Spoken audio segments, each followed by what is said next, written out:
Hello guys, welcome back to another video of Techavro. Hope you guys having a great day.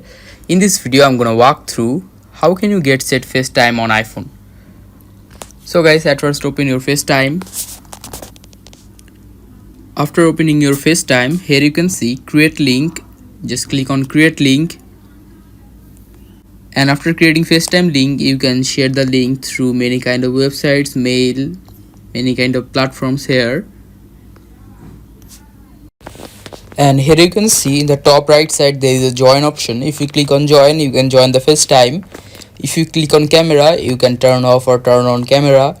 If you click on speaker, the FaceTime speaker will turn on, and also if you click on mute, the FaceTime voice will be mute.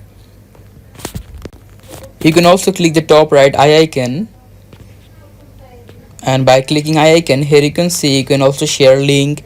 You can silent join request if anyone wants to join. You can also add people. Here you can see the FaceTime link, and there is eye option right side.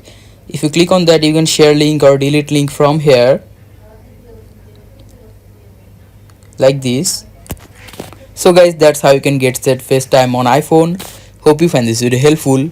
If you have found this video helpful, then give a thumbs up and don't forget to subscribe Techavro. Thank you so much for watching the video.